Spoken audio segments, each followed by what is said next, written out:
한자가 일본에서 밀려나고 있습니다. 1000년 넘게 일본을 지켜온 한자 문화, 그 자부심이 무너지고 있습니다. 도쿄 상권 조사 결과 최근 5년간 영어 간판은 60%에서 40%로 급락했습니다. 그 자리를 채운 건 한글이었습니다. 젊은 층이 몰리는 시부야에선 간판 3개 중 1개가 한글로 바뀌었어요. 일본 점주들이 말했습니다. 요즘 젊은이들은 영어보다 한글을 멋있다고 한다고요. 1000년 한자 문화권의 붕괴, 그 충격적인 현장을 지금 공개합니다. 구독과 좋아요를 눌러주시고 감동의 대한민국이라고 댓글을 남겨주세요. 저는 엘리엇 브라운입니다. 영국 출신 컨설턴트로 15년 동안 아시아 시장을 숫자로만 분석해온 사람이죠. 그날 아침도 평범했습니다. 도쿄 시부야 근처 주택가를 지나 회사로 향하던 길이었어요. 늘 보던 골목, 늘 지나치던 가게들. 그런데 뭔가 달랐습니다. 처음엔 제 눈을 의심했어요. 익숙한 일본 간판들 사이에 낯선 문자가 보였거든요.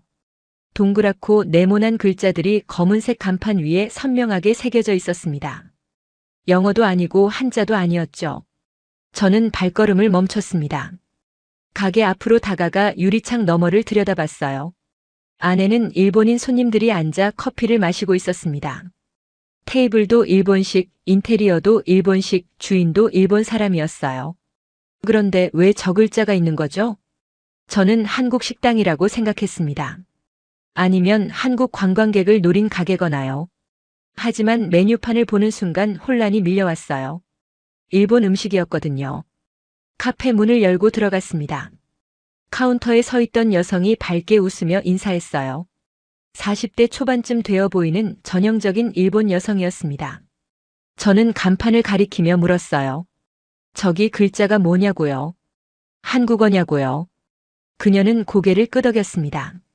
너무나 자연스럽게요. 한글이라고 했습니다. 요즘 젊은 손님들이 좋아한다고요. 간판을 바꾸고 나서 손님이 30% 늘었다고 덧붙였어요. 저는 어이가 없었습니다. 일본 가게가 왜 한글 간판을 다느냐고 물었죠. 그녀의 대답은 간단했습니다. 장사가 잘 되니까요. 저는 커피 한 잔을 주문하고 자리에 앉았어요. 창밖을 바라보며 생각에 잠겼습니다. 이건 뭔가 이상했어요. 15년 동안 아시아를 분석하면서 배운 게 있습니다. 문화는 위에서 아래로 흐른다는 거예요. 선진국에서 개발도상국으로요.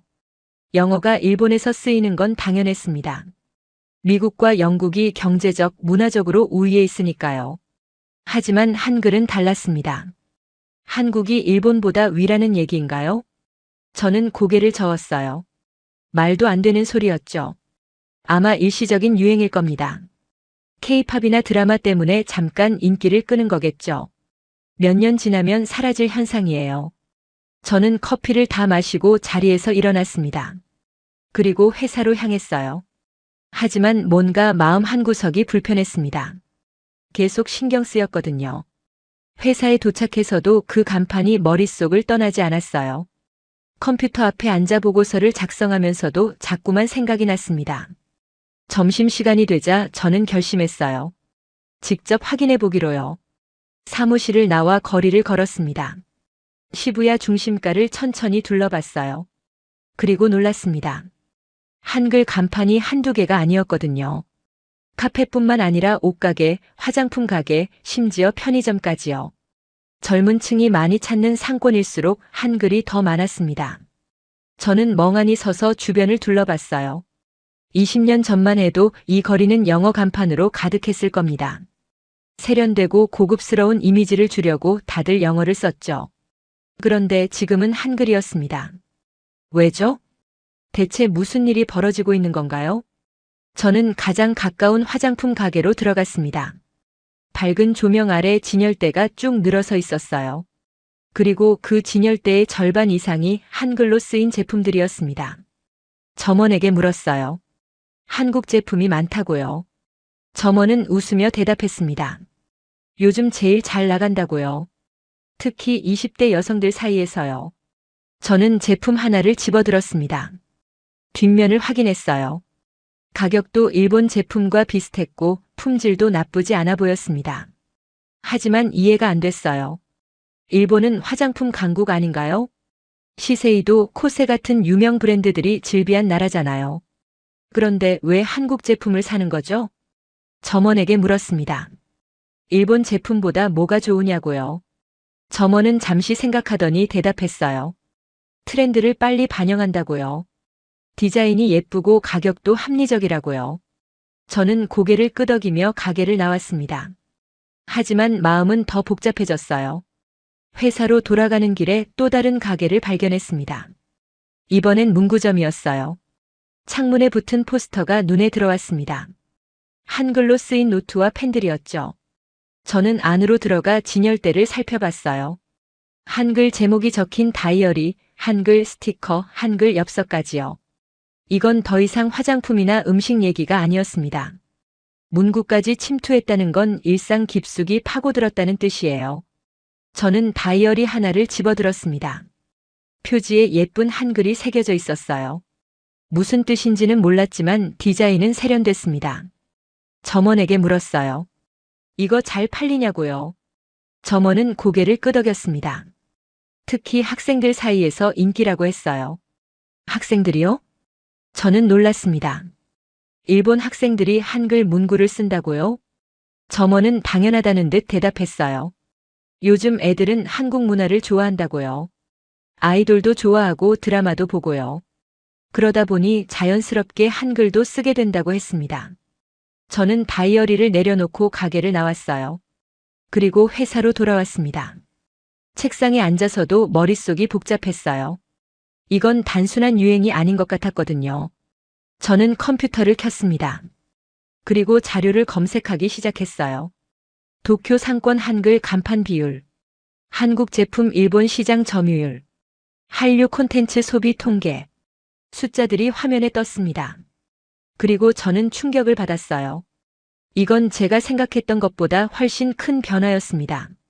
다음 날 아침 저는 다시 그 카페를 찾아갔습니다.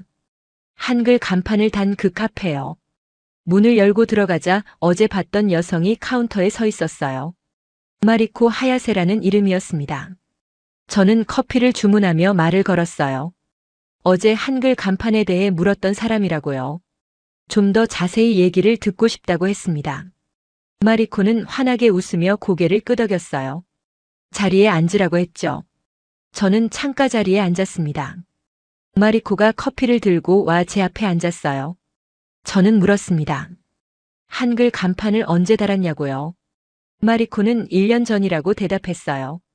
처음엔 망설였다고 했습니다. 주변 사람들이 이상하게 볼까 봐요. 하지만 결과는 놀라웠다고 했어요. 간판을 바꾸고 일주일 만에 손님이 늘기 시작했다고요. 특히 20대 여성 손님들이 많이 왔다고 했습니다. 왜 한글이냐고 물었어요. 영어도 아니고요. 마리코는 잠시 생각하더니 대답했습니다. 요즘 젊은 사람들에게 영어는 더 이상 특별하지 않다고요. 누구나 쓰는 글자니까요. 하지만 한글은 달랐다고 했어요. 신선하고 세련돼 보인다고요. 저는 이해가 안 갔습니다. 한글이 영어보다 세련돼 보인다고요? 마리코는 고개를 끄덕였어요. 디자인적으로도 예쁘고요. 뭔가 트렌디한 느낌을 준다고 했습니다. 저는 반박하고 싶었어요. 하지만 입을 다물었습니다. 마리코는 계속 말했어요. 자기는 한국 사람도 아니고 한국어를 할 줄도 모른다고요. 그냥 장사를 위한 선택이었다고 했습니다. 하지만 효과는 확실했다고요. 매출이 30% 올랐고요. 단골 손님도 늘었다고 했어요. 저는 커피를 한 모금 마셨습니다. 쓴맛이 입안에 퍼졌어요. 마리코에게 물었습니다. 다른 가게들도 한글 간판을 다냐고요. 마리코는 주변을 둘러보라고 했어요. 이 거리만 해도 벌써 4-5군데라고요. 그리고 계속 늘고 있다고 했습니다. 저는 창밖을 바라봤어요. 거리를 지나가는 사람들이 보였습니다. 젊은 여성들이 많았어요. 그들은 한글 간판 앞에서 사진을 찍고 있었습니다. 저는 마리코에게 물었어요. 이게 유행이냐고요. 몇 년 지나면 사라질 거냐고요. 마리코는 고개를 저었습니다. 유행이 아니라고 했어요. 이건 이미 생활 속에 들어왔다고요. 저는 믿을 수 없었습니다. 마리코는 스마트폰을 꺼내 보여줬어요. 인스타그램이었습니다. 한글 간판 앞에서 찍은 사진들이 수백 개씩 올라와 있었어요. 해시태그도 한글이었습니다. 저는 한글을 읽을 줄 몰랐지만요. 사진 속 사람들의 표정은 알 수 있었어요. 행복해 보였습니다.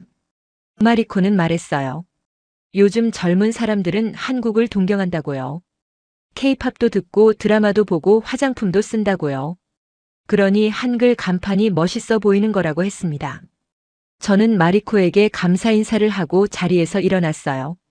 커피값을 내고 가게를 나왔습니다. 밖으로 나오자 햇살이 눈부셨어요. 하지만 제 마음은 어두웠습니다. 저는 천천히 거리를 걸었어요. 주변을 유심히 살펴봤습니다. 한글 간판이 정말 많았어요. 마리코 말이 맞았습니다. 카페, 옷가게, 화장품 가게, 액세서리 가게. 젊은 층을 타겟으로 한 가게들은 거의 다 한글 간판을 달고 있었어요. 저는 한 옷가게 앞에 멈춰 섰습니다. 쇼윈도에 한글로 쓰인 포스터가 붙어 있었어요. 무슨 뜻인지는 몰랐지만 디자인은 깔끔했습니다. 안으로 들어가 봤어요. 진열된 옷들을 살펴봤습니다. 한국 브랜드였어요. 점원에게 물었습니다. 이 브랜드가 인기 있냐고요. 점원은 고개를 끄덕였어요. 요즘 제일 잘 나간다고 했습니다. 특히 스트릿 패션을 좋아하는 사람들 사이에서요. 저는 가격표를 봤어요. 일본 브랜드와 비슷한 가격대였습니다. 점원에게 또 물었어요. 일본 브랜드보다 뭐가 좋으냐고요. 점원은 잠시 생각하더니 대답했습니다. 디자인이 신선하다고요. 트렌드를 빨리 따라간다고요. 저는 옷 한 벌을 집어들었어요. 재질을 만져봤습니다. 나쁘지 않았어요. 점원은 덧붙였습니다. 요즘 젊은 사람들은 한국 스타일을 따라 한다고요. 드라마에 나오는 옷을 입고 싶어 한다고요. 저는 옷을 내려놓고 가게를 나왔습니다. 마음속에 불편함이 자리 잡았어요. 뭔가 제가 알던 세상이 무너지는 느낌이었습니다. 15년 동안 저는 확신했어요. 문화는 위에서 아래로 흐른다고요. 선진국이 개발도상국에 영향을 준다고요. 영국과 미국이 일본에 영향을 주고요. 일본이 한국에 영향을 주는 거라고 생각했습니다. 하지만 지금 눈앞에서 벌어지는 일은 정반대였어요. 한국이 일본에 영향을 주고 있었습니다. 그것도 아주 강력하게요. 저는 회사로 돌아갔어요. 책상에 앉아 컴퓨터를 켰습니다. 자료를 검색하기 시작했어요. 한국 문화 콘텐츠의 일본 내 영향력, K-팝 시장 규모, 한국 드라마 시청률, 한국 화장품 점유율, 숫자들이 쏟아져 나왔습니다. 그리고 저는 점점 더 혼란스러워졌어요. 모든 지표가 상승세였습니다. 그것도 급격하게요. 이건 일시적인 유행이 아니었어요. 구조적인 변화였습니다. 저는 의자에 기대어 천장을 바라봤어요. 머릿속이 복잡했습니다. 제가 15년 동안 쌓아온 이론이 흔들리고 있었거든요. 영어가 밀려나고 있었어요. 제가 믿었던 서구 중심의 문화 흐름이 깨지고 있었습니다. 그리고 그 자리를 한글이 채우고 있었어요. 왜죠? 대체 한국이 뭐길래요? 저는 눈을 감았습니다.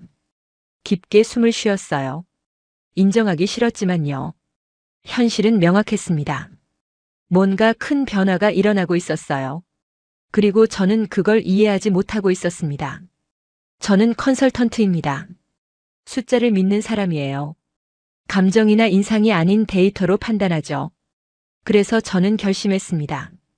제대로 조사해 보기로요. 회사 데이터베이스에 접속했어요.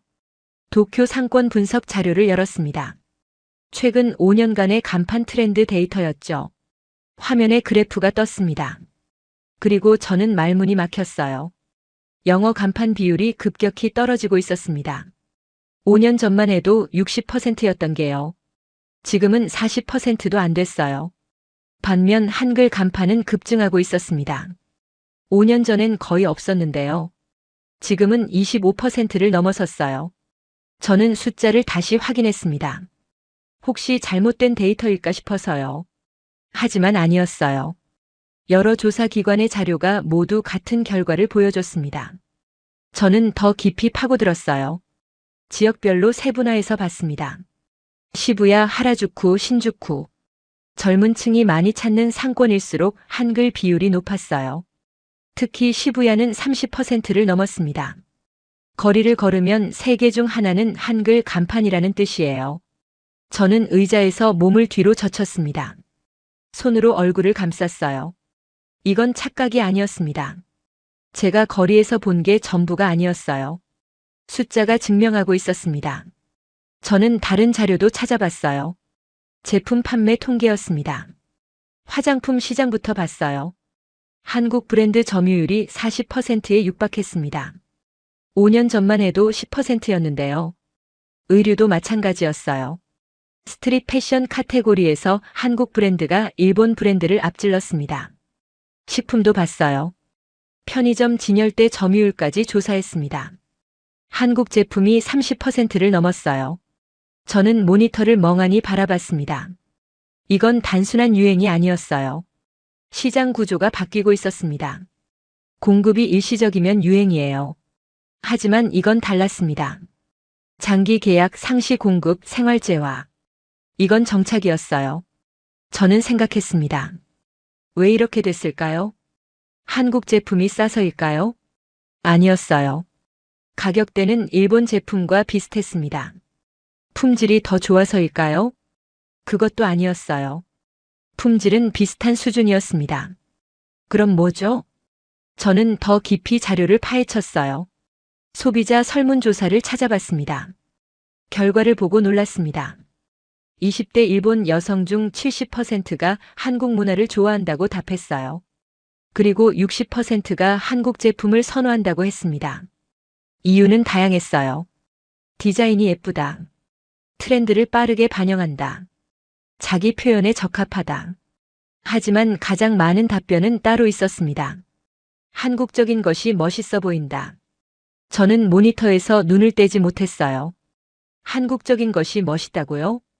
15년 전만 해도 상상할 수 없는 말이었습니다. 그때는 미국적인 것, 유럽적인 것이 멋있었어요. 하지만 지금은 달랐습니다. 저는 커피를 한 모금 마셨어요. 차갑게 식어 있었습니다. 자료를 더 찾아봤어요. 이번엔 문화 콘텐츠 소비 통계였습니다. K-팝 음원 스트리밍 수치를 봤어요. 일본 음원 차트 상위 20곡 중 12곡이 한국 노래였습니다. 드라마도 봤어요. 넷플릭스 일본 순위에서 한국 드라마가 절반을 차지했어요. 영화도 마찬가지였습니다. 지난해 일본 박스오피스 상위 10편 중 3편이 한국 영화였어요. 저는 숫자들을 응시했습니다. 이건 문화 침투가 아니었어요. 문화 점령이었습니다. 그리고 그 중심에 한글이 있었어요. 저는 의자에서 일어났습니다. 창문으로 다가가 밖을 바라봤어요. 도쿄 거리가 보였습니다. 고층 빌딩들 사이로 사람들이 오가고 있었어요. 저는 생각했습니다. 제가 15년 동안 믿어온 이론이 틀렸다는 건가요? 문화는 위에서 아래로 흐른다고 배웠어요. 경제력이 강한 나라에서 약한 나라로요. 하지만 지금 벌어지는 일은 달랐습니다. 한국은 일본보다 경제 규모가 작아요. 인구도 적고 시장도 작죠. 그런데 문화적 영향력은 더 컸습니다. 왜죠? 저는 모니터 앞으로 돌아왔어요. 다시 자료를 검색했습니다. 이번엔 한국 문화 산업 구조를 봤어요. K-팝 제작 시스템, 드라마 제작 과정, 화장품 개발 주기. 숫자들을 보며 저는 깨달았습니다. 이건 우연이 아니었어요. 시스템이었습니다. 한국은 트렌드를 빠르게 읽고 빠르게 반영했어요. 소비자 반응을 즉시 피드백받아 개선했습니다. 그리고 끊임없이 새로운 걸 만들어냈어요. 일본은 달랐습니다. 전통을 중시했고 변화를 천천히 받아들였어요. 어느 쪽이 맞다 틀리다의 문제가 아니었습니다. 시장이 선택한 거예요. 그리고 시장은 한국을 선택했습니다. 저는 컴퓨터를 껐어요. 더 이상 볼 필요가 없었습니다. 숫자는 명확했어요. 이건 취향의 문제가 아니었습니다. 구조의 문제였어요. 저는 가방을 챙겨 회사를 나왔습니다. 퇴근 시간이었어요. 지하철을 탔어요. 창밖을 바라보며 생각에 잠겼습니다. 제가 믿었던 세계가 무너지고 있었어요. 15년 동안 쌓아온 확신이 흔들렸습니다. 하지만 인정하고 싶지 않았어요. 아직 확신할 수 없었습니다. 더 확인해 봐야 했어요. 저는 다음 날 현장으로 나가기로 결심했습니다. 직접 보고 직접 느껴보기로요. 다음 날 아침 저는 도쿄 최대 번화가인 신주쿠로 향했습니다. 백화점부터 편의점까지 모든 걸 직접 확인하기로 했어요. 첫 번째 목적지는 대형 화장품 매장이었습니다. 문을 열고 들어서자 밝은 조명과 함께 진열대가 눈에 들어왔어요. 저는 천천히 매장을 둘러봤습니다. 그리고 숨이 막혔어요. 진열대의 60% 이상이 한국 브랜드였습니다. 스킨케어, 메이크업, 선케어, 헤어케어. 모든 카테고리에 한국 제품이 있었어요. 저는 한 제품을 집어들었습니다. 뒷면을 확인했어요. 가격은 3,000엔 정도였습니다. 일본 제품과 비슷한 가격대였죠. 점원에게 다가가 물었어요. 한국 제품이 잘 팔리냐고요. 점원은 환하게 웃으며 대답했습니다. 제일 잘 나간다고요. 특히 20대 여성들 사이에서요. 왜 그러냐고 물었어요. 점원은 진열대를 가리키며 설명했습니다. 신제품이 자주 나온다고요. 트렌드를 빨리 반영한다고요. 그리고 포장이 예쁘다고 했어요. 저는 주변을 둘러봤습니다. 실제로 한국 제품 진열대 앞에 사람들이 많았어요. 대부분 젊은 여성들이었습니다. 그들은 제품을 하나하나 집어들며 친구와 대화를 나눴어요. 표정이 밝았습니다. 저는 점원에게 또 물었어요. 일본 브랜드는 어떠냐고요. 점원은 잠시 망설이더니 대답했습니다. 여전히 잘 팔린다고요. 하지만 예전만큼은 아니라고 했어요. 특히 젊은 층에서 인기가 떨어졌다고 했습니다. 왜냐고 물었어요. 점원은 솔직하게 말했습니다. 변화가 느리다고요. 새로운 걸 원하는 젊은 사람들에게는 지루하게 느껴진다고요. 저는 고개를 끄덕이며 매장을 나왔습니다. 마음이 복잡했어요. 다음 목적지는 편의점이었습니다. 바로 옆 건물에 있는 세븐일레븐으로 들어갔어요. 진열대를 살펴봤습니다. 과자 코너, 음료 코너, 즉석식품 코너. 모든 곳에 한국 제품이 있었어요. 저는 과자 코너 앞에 멈춰 섰습니다. 허니버터칩, 새우깡, 초코파이. 한글로 쓰인 제품들이 진열대 한 칸을 가득 채우고 있었어요. 손님 하나가 다가와 허니버터칩을 집어들었습니다. 대학생쯤 되어 보이는 일본 남성이었어요. 저는 그에게 물었습니다. 그거 자주 먹냐고요. 그는 고개를 끄덕였어요. 맛있다고 했습니다. 친구들도 다 좋아한다고요. 한국 과자라는 걸 아냐고 물었어요. 그는 당연하다는 듯 대답했습니다. 알고 먹는다고요. 한국 과자가 일본 과자보다 맛있는 게 많다고 했어요. 저는 충격을 받았습니다. 일본은 과자 천국 아닌가요? 온갖 종류의 맛있는 과자가 넘쳐나는 나라잖아요. 그런데 일본 젊은이가 한국 과자가 더 맛있다고 말하고 있었습니다. 저는 음료 코너로 이동했어요. 바나나 맛 우유, 식혜, 수정과 한국 음료들이 진열돼 있었습니다. 저는 바나나 맛 우유를 집어들었어요. 귀여운 병 디자인이었습니다. 계산대로 가져가 점원에게 물었어요. 이거 잘 팔리냐고요. 점원은 고개를 끄덕였습니다.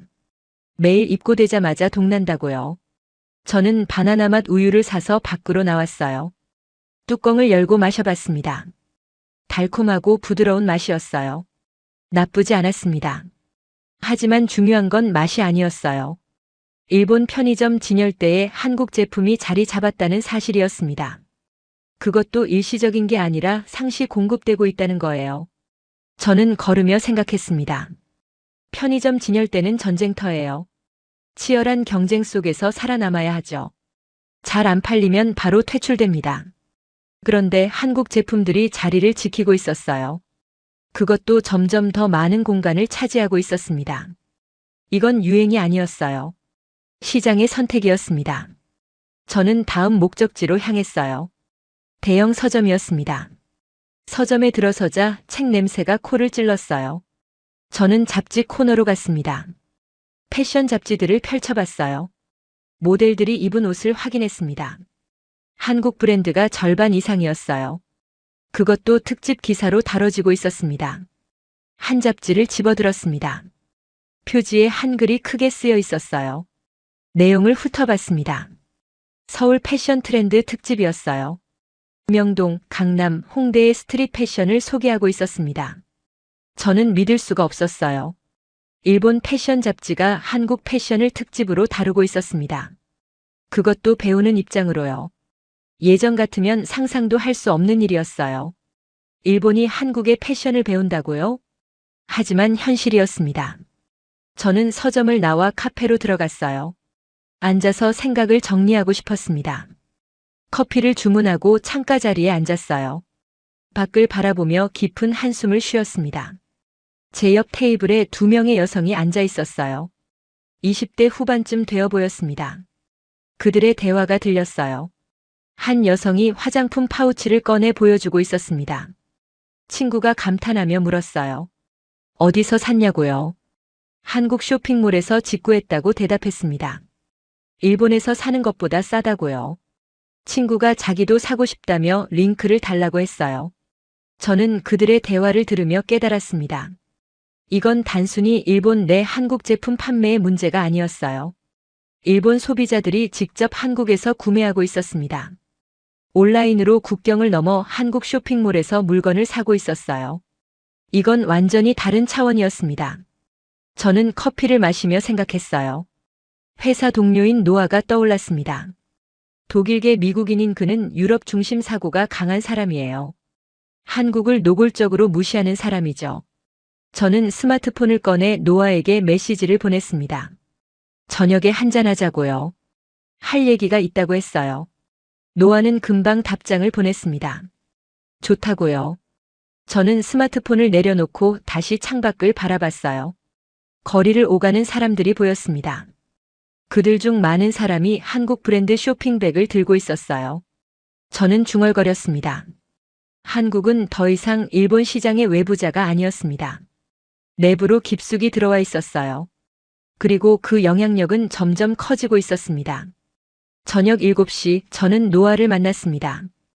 회사 근처 바였어요. 노아는 이미 맥주 한 잔을 앞에 두고 앉아 있었습니다. 41살의 그는 언제나처럼 자신감 넘치는 표정이었어요. 저는 그 맞은편에 앉았습니다. 맥주를 주문하고 말을 꺼냈어요. 요즘 도쿄 거리에서 한글 간판이 많이 보인다고요. 노아는 코웃음을 쳤습니다. 그깟 유행이라고 했어요. 몇 년 지나면 사라질 거라고요. 저는 고개를 저었습니다. 유행이 아니라고 했어요. 시장 구조가 바뀌고 있다고 말했습니다. 노아는 비웃었어요. 한국이 일본을 이긴다고요? 말도 안 된다고 했습니다. 저는 숫자를 보여줬어요. 스마트폰을 꺼내 자료를 띄웠습니다. 화장품 시장 점유율, 음원 차트, 드라마 시청률. 노아는 화면을 흘끗 보고는 고개를 저었어요. 잠깐 반짝이는 거라고 했습니다. 문화는 늘 순환한다고요. 유행은 돌고 돈다고 했어요. 하지만 저는 알고 있었습니다. 노아가 틀렸다는 걸요. 이건 순환이 아니었어요. 일방향 흐름이었습니다. 저는 더 이상 노아를 설득하려 하지 않았어요. 그냥 맥주를 마셨습니다. 노아는 계속 떠들었어요. 유럽이 얼마나 위대한지요. 서구 문명이 세계를 이끌어왔다고요. 저는 그의 말을 들으며 과거의 저를 봤습니다. 불과 며칠 전까지 저도 똑같이 생각했거든요. 하지만 지금은 달랐어요. 현실을 봤습니다. 거리를 걸으며 숫자를 확인하며 깨달았어요. 세상은 변하고 있었습니다. 그리고 저희는 뒤처지고 있었어요. 저는 노아와 헤어져 혼자 걸었습니다. 밤 거리를 천천히 걸으며 생각에 잠겼어요. 그때 한 대학 건물 앞을 지나게 됐습니다. 밤늦도록 불이 켜져 있었어요. 호기심에 안으로 들어가 봤습니다. 도서관이었어요. 몇몇 학생들이 책상에 앉아 공부하고 있었습니다. 저는 조용히 안을 둘러봤어요. 한 여학생이 눈에 들어왔습니다. 20대 후반쯤 되어 보였어요. 그녀는 노트북 앞에 앉아 열심히 타이핑을 하고 있었습니다. 그런데 이상한 점이 있었어요. 화면에 일본어가 아닌 다른 글자가 보였습니다. 저는 가까이 다가갔어요. 한글이었습니다. 그녀는 강의 내용을 한글로 필기하고 있었어요. 저는 놀라서 물었습니다. 왜 한글로 필기하냐고요? 그녀는 고개를 들어 저를 봤어요. 그리고 미소 지으며 대답했습니다. 빠르다고요. 빠르다고요? 네, 한글이 일본어보다 타이핑이 빠르다고 했어요. 저는 믿을 수 없었습니다. 일본 학생이 모국어가 아닌 한글로 필기를 한다고요? 그녀는 설명했습니다. 자기 이름은 아오이 미즈하라라고요. 문화사회학을 전공하는 대학원생이라고 했어요. 처음엔 케이팝 가사를 이해하려고 한글을 배웠다고 했습니다. 그런데 배우다 보니 편리하다는 걸 깨달았다고요. 특히 타이핑할 때요. 저는 물었어요. 얼마나 빠른데요? 아오이는 웃으며 제안했습니다. 직접 해보시라고요. 그녀는 자리를 비켜줬어요. 저는 앉아서 노트북 앞에 섰습니다. 아오이가 말했습니다. 같은 문장을 일본어와 한글로 쳐보라고요. 저는 일본어부터 쳤어요. 히라가나 가타카나 한자를 섞어가며 한 문장을 완성했습니다. 시간을 쟀어요. 30초 걸렸습니다. 이번엔 아오이가 같은 문장을 한글로 쳤어요. 15초 만에 끝났습니다. 저는 화면을 바라봤습니다. 2배 차이였어요. 아오이는 설명했습니다. 한글은 자음과 모음을 조합해서 쓴다고요. 키보드 배열도 효율적이라고 했어요. 반면 일본어는 복잡하다고 했습니다. 히라가나 가타카나 한자를 계속 전환해야 한다고요. 저는 침묵했습니다. 아오이가 덧붙였어요. 자기만 그런 게 아니라고요. 친구들도 많이 한글로 필기한다고 했습니다. 특히 빠른 타이핑이 필요한 상황에서요. 저는 물었습니다. 교수님들은 뭐라고 하시냐고요. 아오이는 웃으며 대답했어요. 처음엔 이상하게 봤다고요. 하지만 지금은 아무 말 안 한다고요. 결과물만 좋으면 되니까요. 저는 아오이에게 감사 인사를 하고 도서관을 나왔습니다. 밖으로 나오자 차가운 바람이 얼굴을 스쳤어요. 하지만 저는 느끼지 못했습니다. 머릿속이 복잡했거든요. 한글이 일본어보다 빠르다고요? 저는 그동안 문자를 감성의 문제로만 생각했어요. 전통, 문화, 정체성의 상징으로요. 하지만 아오이는 달랐습니다. 그녀에게 문자는 도구였어요. 더 효율적인 도구를 선택한 거였죠. 저는 집으로 돌아가는 길에 계속 생각했습니다. 세종대왕이 한글을 만든 이유가 뭐였을까요? 백성들이 쉽게 배우고 쓸 수 있게요. 그 목적이 500년이 지난 지금도 유효한 건가요? 저는 집에 도착해 컴퓨터를 켰어요. 한글에 대해 검색하기 시작했습니다. 한글의 구조, 제자 원리, 의문 체계. 자료를 읽으며 저는 놀랐어요. 한글은 우연히 만들어진 게 아니었습니다. 철저하게 설계된 문자였어요. 자음은 발음 기관의 모양을 본떴고요. 모음은 천지인 사상을 담았습니다. 그리고 이 둘을 조합해 모든 소리를 표현할 수 있게 만들었어요. 저는 화면을 보며 생각했습니다. 이건 과학이었어요. 언어학과 철학이 결합된 결과물이었습니다. 반면 일본어는 어떤가요? 히라가나는 한자를 간략화한 거예요. 가타카나도 마찬가지고요. 그리고 한자까지 섞여 있죠. 복잡하고 비효율적이었습니다. 하지만 전통이라는 이유로 계속 쓰고 있었어요. 저는 노트북 키보드를 내려다봤습니다. 일본어 자판이 보였어요. 그리고 설정에서 한글 자판을 추가했습니다. 처음 써보는 한글 키보드였어요. 서툴게 자음과 모음을 눌러봤습니다. 화면에 글자가 만들어졌어요. 신기했습니다. 저는 1시간 동안 한글 타이핑 연습을 했어요. 처음엔 느렸지만 점점 빨라졌습니다. 그리고 깨달았어요. 이게 왜 일본 젊은이들 사이에서 퍼지는지를요. 효율적이었습니다. 배우기 쉽고 쓰기 편했어요. 저는 노트북을 닫았습니다. 창밖을 바라보며 깊은 생각에 잠겼어요. 문자는 감성이 아니라 도구였습니다. 더 나은 도구를 선택하는 게 자연스러운 거였어요. 다음 날 저는 도쿄 외곽의 한 중학교를 방문했습니다. 친구의 소개로 수업 참관 기회를 얻었어요. 국어 시간이었습니다. 선생님이 칠판에 한자를 쓰고 있었어요. 학생들은 그걸 노트에 베껴 적었습니다. 하지만 표정이 밝지 않았어요. 수업이 끝나고 저는 선생님과 얘기를 나눴습니다. 50대 중반의 베테랑 교사였어요. 저는 물었습니다. 요즘 학생들 한자 실력이 어떠냐고요? 선생님은 한숨을 쉬었습니다. 형편없다고 했어요. 읽을 수는 있는데 쓸 줄을 모른다고 했습니다. 스마트폰과 컴퓨터로만 글을 쓰다 보니 손으로는 못 쓴다고요. 저는 놀랐습니다. 일본 학생들이 한자를 못 쓴다고요? 선생님은 고개를 끄덕였어요. 자기 이름조차 제대로 못 쓰는 학생이 많다고 했습니다. 왜 그렇게 됐냐고 물었어요. 선생님은 설명했습니다. 한자가 너무 많고 복잡하다고요. 상용 한자만 2,000개가 넘는다고 했어요. 학생들은 외워야 할 게 너무 많아 포기한다고 했습니다. 저는 교실을 돌아봤어요.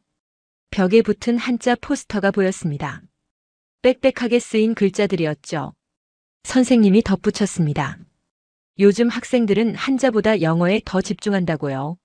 한자는 배워봤자 일본에서만 쓰니까요. 저는 침묵했습니다. 선생님은 계속 말했어요. 자기도 고민이 많다고요. 전통을 지켜야 하는지 아니면 변화를 받아들여야 하는지요. 저는 조심스럽게 물었습니다. 한글은 어떻게 생각하시냐고요. 선생님은 잠시 망설이더니 대답했어요. 솔직히 부럽다고요. 한글은 배우기 쉽다고 했습니다. 몇 시간이면 기본을 익힐 수 있다고요. 반면 한자는 평생 배워도 모르는 글자가 있다고 했어요. 하지만 한자를 버릴 수는 없다고 했습니다. 일본의 정체성이니까요. 저는 선생님과 헤어져 학교를 나왔습니다. 교문 앞에서 학생들이 웃으며 얘기하고 있었어요. 그들의 손에 스마트폰이 들려 있었습니다. 화면을 보니 한글 메시지가 보였어요. 저는 한 학생에게 다가가 물었습니다. 한글로 메시지를 주고받냐고요. 학생은 고개를 끄덕였어요. 친구들끼리 자주 쓴다고 했습니다. 왜냐고 물었어요. 학생은 웃으며 대답했습니다. 재미있다고요. 그리고 빠르다고요. 저는 학교를 떠나 도서관으로 향했습니다. 한글에 대해 더 알고 싶었거든요. 도서관에서 세종대왕에 관한 책을 찾았어요. 조용한 자리에 앉아 책을 펼쳤습니다. 세종대왕은 백성을 위해 한글을 만들었다고 했어요. 글을 모르는 백성들이 불쌍해서요. 저는 그 문장을 읽으며 생각했습니다. 세종은 문자를 권력의 도구가 아니라 소통의 도구로 본 거였어요. 누구나 쉽게 배우고 쓸 수 있어야 한다고 생각한 거죠. 반면 한자는 어땠나요? 한자는 지배층의 전유물이었습니다. 배우기 어렵고 익히는데 오랜 시간이 걸렸어요. 그래서 글을 아는 사람과 모르는 사람이 구분됐죠. 하지만 한글은 달랐습니다. 누구나 배울 수 있었어요. 저는 책을 덮고 창밖을 바라봤습니다. 일본은 한자를 지키려 했어요. 전통이니까요. 정체성이니까요. 하지만 그 대가는 무엇이었나요? 학생들은 한자를 배우느라 엄청난 시간을 쏟고 있었습니다. 그 시간에 다른 걸 배울 수 있었을 텐데요. 게다가 디지털 시대의 한자는 더욱 비효율적이었어요. 타이핑하기 불편하고 검색하기도 어려웠죠. 저는 생각했습니다. 자부심이 언제 짐이 되는 걸까요? 전통을 지키는 게 중요하죠. 하지만 그것이 발목을 잡는다면요? 미래를 버리면서까지 과거를 붙잡아야 하는 걸까요? 저는 일어나 도서관을 나왔습니다. 해가 지고 있었어요. 거리를 걸으며 주변을 둘러봤습니다. 간판들이 보였어요. 한자로 쓰인 전통 간판들, 그리고 한글로 쓰인 새로운 간판들. 둘이 공존하고 있었습니다. 하지만 저는 알고 있었어요. 시간이 지나면 한글이 더 늘어날 거라는 걸요. 왜냐하면 사람들은 편한 걸 선택하니까요. 효율적인 걸 선택하니까요. 감성만으로는 버틸 수 없었습니다. 현실은 냉정했으니까요. 저는 카페에 들어가 커피를 주문했어요. 창가에 앉아 노트북을 켰습니다. 한글 키보드로 전환했어요. 그리고 천천히 타이핑을 시작했습니다. 서툴렀지만 점점 익숙해졌어요. 저는 문장 하나를 완성했습니다. 그리고 화면을 바라봤어요. 한글이었습니다. 제가 쓴 한글이요. 이상한 느낌이었어요. 낯설지만 동시에 자연스러웠습니다. 저는 노트북을 닫고 커피를 마셨어요. 마음속에서 뭔가 바뀌고 있었습니다. 제 세계관이 조금씩 무너지고 있었어요. 하지만 두렵지 않았습니다. 오히려 새로웠어요. 그날 밤 저는 한글의 역사를 깊이 파고들었습니다. 인터넷을 뒤지고 논문을 읽었어요. 그리고 놀라운 사실을 알게 됐습니다. 한글 창제는 우연이 아니었어요. 철저한 계획과 연구 끝에 만들어진 결과물이었습니다. 세종대왕은 학자들을 모았습니다. 그리고 수년에 걸쳐 연구했어요. 중국 의문학을 공부했고요. 몽골 문자, 티베트 문자도 참고했습니다. 하지만 그냥 베끼지 않았어요. 완전히 새로운 걸 만들었습니다. 자음은 발음 기관의 모양을 본떴어요. 혀, 입술, 목구멍의 형태를 글자로 만든 거죠. 모음은 하늘, 땅, 사람을 상징했습니다. 철학이 담긴 문자였어요. 그리고 이 둘을 조합해 모든 소리를 표현할 수 있게 했습니다. 저는 화면을 보며 감탄했어요. 이건 단순한 문자가 아니었습니다. 과학과 철학의 결합이었어요. 세종은 왜 이렇게까지 했을까요? 백성을 위해서였습니다. 글을 모르는 백성들이 배우기 쉽게요. 당시 양반들은 반대했다고 해요. 한자를 버리고 새 문자를 만든다니 말도 안 된다고요. 하지만 세종은 밀고 나갔습니다. 백성의 편리함이 더 중요했으니까요. 저는 생각했습니다. 500년 전에 이미 미래를 내다본 거였어요. 쉽고 효율적인 문자가 필요하다는 걸 안 거죠. 그리고 그 예측은 맞았습니다. 한글은 유네스코 세계기록유산에 등재됐어요. 세계에서 유일하게 창제자와 창제 원리가 명확한 문자라고요. 언어학자들은 한글을 과학적인 문자라고 평가했습니다. 배우기 쉽고 표현력이 뛰어나다고요. 저는 더 깊이 파고들었어요. 한글의 우수성에 대한 논문들을 읽었습니다. 한 논문이 눈에 들어왔어요. 한글과 다른 문자의 학습 속도 비교였습니다. 결과는 놀라웠어요. 한글은 평균 닷새면 기본을 익힐 수 있었습니다. 반면 한자는 평균 10년이 걸렸어요. 알파벳은 어떨까요? 평균 6개월에서 1년이었습니다. 한글이 압도적으로 빨랐어요. 또 다른 논문을 봤습니다. 문맹률 감소 속도에 관한 연구였어요. 한국은 한글 보급 후 불과 50년 만에 문맹률이 거의 제로가 됐습니다. 반면 일본은 100년이 넘게 걸렸어요. 이게 한글의 힘이었습니다. 저는 의자에 기대어 천장을 바라봤어요. 한국은 갑자기 나타난 나라가 아니었습니다. 500년 전부터 준비해온 나라였어요. 문자부터 달랐습니다. 미래를 내다보고 설계한 문자였어요. 그리고 그 문자가 지금 일본을 점령하고 있었습니다. 저는 노트북을 닫고 창밖을 바라봤어요. 도쿄의 야경이 보였습니다.